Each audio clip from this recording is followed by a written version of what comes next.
kita sudah membahas materi metodologi penelitian pada suksesi membuat sebuah proposal. Proposal penelitian itu adalah usulan penelitian Anda ketika nanti Anda mengajukan penelitian skripsi. Nah, minggu lalu sudah kita bahas bagaimana substansi atau bagaimana pokok-pokok yang ada ataupun konten ataupun isi dari proposal tersebut. Nah, ini Anda sekalian juga sudah kita pelajari, kita ulang lagi kembali. Sistematikanya bab 1. Di bab 1 ada apa? Pendahuluan. Pendahuluan ini yang prinsip yang harus adalah sebuah masalah.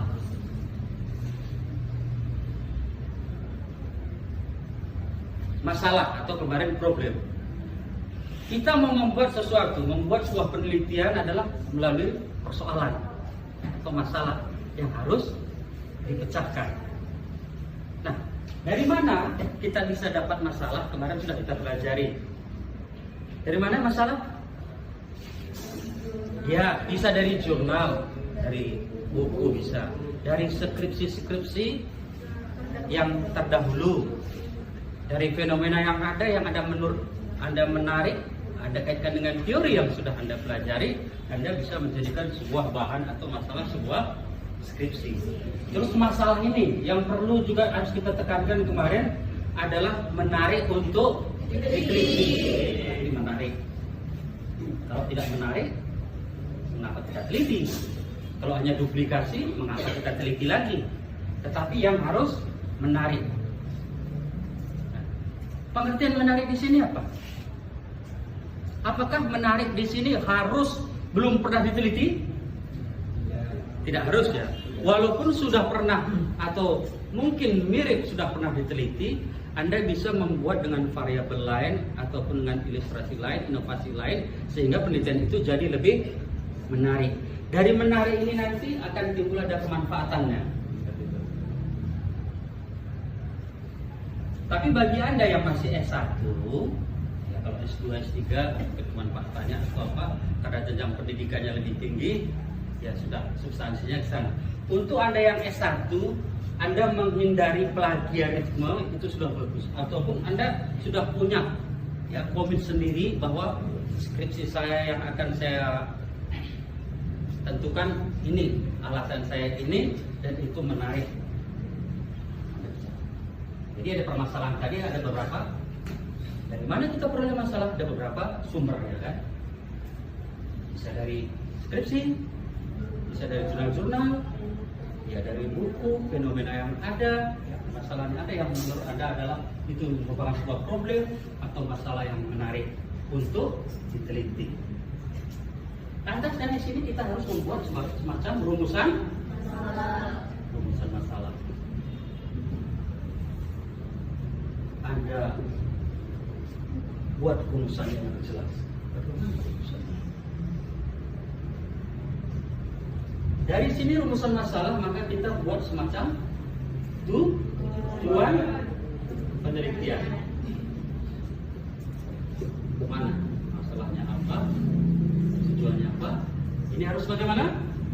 Harus konsisten. Kalau di sini rumusan masalahnya A yang mau ditanyakan, di sini pun tujuannya harus ya, salah satu mungkin ada kemarin permasalahannya apa? Bisa bantu ada permasalahan apa di sini? Mengenai apa? Untuk mengetahui apa? Yang sudah selesai mengerjakan masalahnya apa itu? Ya? Ya, kalau di sini mengenai laporan keuangan masalahnya bagaimana? Tujuannya juga untuk menganalisis. Ya, harus konsisten. Ada yang lain? Masalahnya apa? Yang tugasnya? Yang sudah dikerjakan? Masalahnya apa? Ya? Oh, likuiditas. Ini masalah likuiditas yang dipermasalahkan. Tujuannya juga harus likuiditas dalam sebuah perusahaan. Bagaimana bab 1? Jelas? Sesuai? Nah, Anda review jurnal, Anda review skripsi, Anda review artikel, Anda sesuaikan dengan ini. Paham? Intinya itu ya. Terus kita lanjut ke bab 2 ya.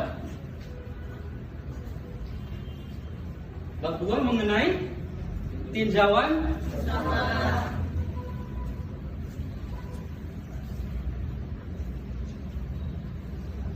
ya. Anda sekalian bisa melihat tinjauan pustaka itu biasa disebut dengan referensi. Nah, tinjauan pustaka, namanya tinjauan pustaka. Berarti kita mencuplik pustaka-pustaka referensi yang berhubungan dengan masalah yang kita teliti. Ya. Masalah yang kita teliti apa? Nah, masalah yang kita teliti apa? Temanya apa? Sesuai dengan judul penelitian kita atau skripsi kita. Ya, harus terus. Judul bisa dibuat terakhir, bisa. Kalau kita masalahnya ini cocok, judul itu bisa. Atau temanya tetap. Pada apa tetap masalahnya? Perusahaan kah, likuiditas perusahaan, atau masalah strategi, atau apapun yang menjadi yang menarik menurut Anda, permasalahan apa, bisa dibuatkan judulnya, bisa dicapai.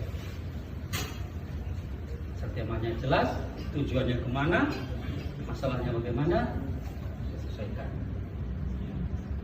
Ya Pak, bagaimana kalau saya membuat judul dulu? Itu pun tidak salah, asal juga harus konsisten antara judul, masalah, tujuan, sama tinjauan pustaka yang dari. Berarti kalau kita mengenai likuiditas, misalnya dalam rumusan permasalahannya, tinjauan pustakanya juga harus sesuai dengan masalah dan tujuan. Mana ini? Pustakanya juga tidak jauh-jauh dari sini. Minggu lalu kita sudah pernah membahas supaya tidak terjadi plagiat ataupun duplikasi ataupun pengulangan, kita harus melihat apanya nih di sini nih. Penelitian apa? Iya, penelitian terdahulu. Penelitian terdahulu. Penelitian terdahulu kita lihat.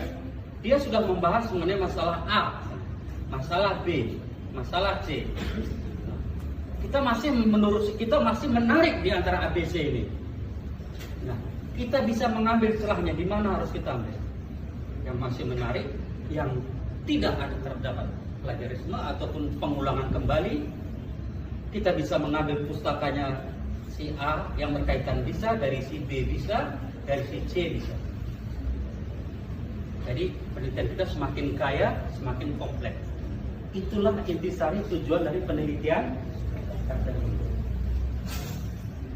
Nah, kalau sudah penelitian terdahulu, kita tambahin juga konsep teori atau buku-buku ataupun pembahasan yang sesuai dengan masalah kita, tujuan kita yang menguatkan. Jadi jelas ya, antara bab 1 mulai dari pendahuluan masalah sampai pustakanya harus konsisten. Lanjut kita yang ketiga. Ketiga apa isinya ini? Ketiga di dalam proposal apa?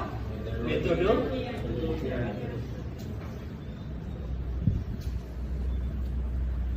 Prinsipnya metode penelitian ini, kapan kita laksanakan penelitiannya, di mana, data apa yang harus kita ambil, ya kan?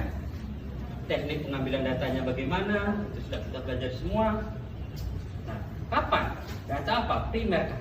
Sekunder kah? Penelitian kita kuantitatif kah atau kualitatif kah? Ya. Terus yang inti dari metode penelitian di sini adalah bagaimana kita teknik analisis untuk menjawab bab berapa ini? Iya, kita menjawab di bab 1. Masalahnya tujuan di sini. Tujuannya apa? Masing-masing di bab 1 ada tujuan 1, 2, 3 gitu ya. Kita jawab masing-masing tujuan ini di bab 3.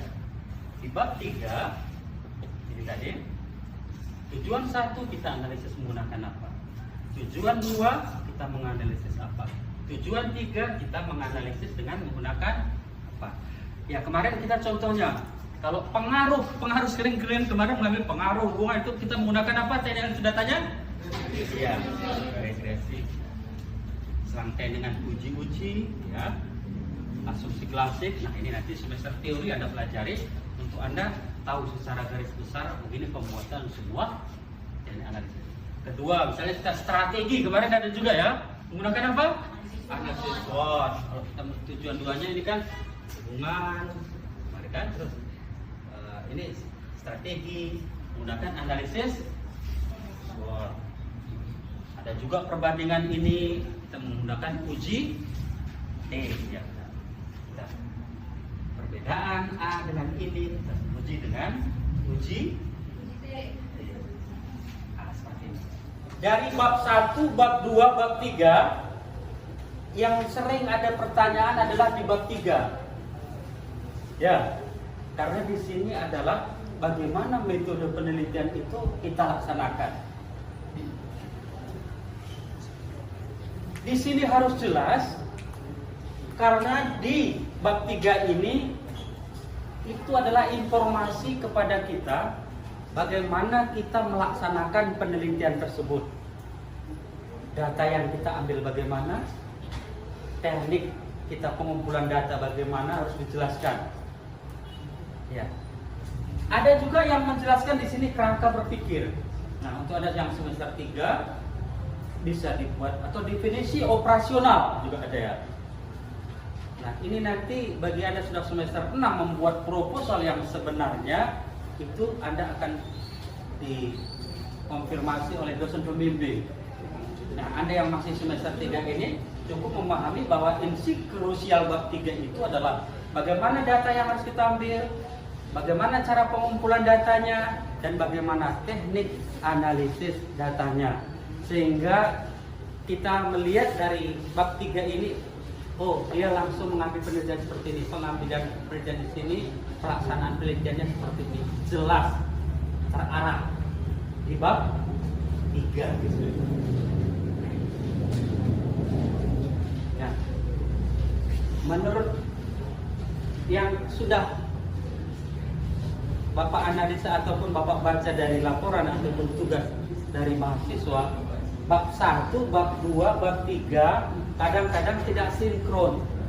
Nah, untuk mata kuliah ini pentingnya adalah kita menegaskan kembali bahwa antara bab 1, bab 2, bab 3 ada korelasi yang sesuai, positif. Korelasinya memang dapat, benang merahnya dapat, permasalahannya ada, konsisten.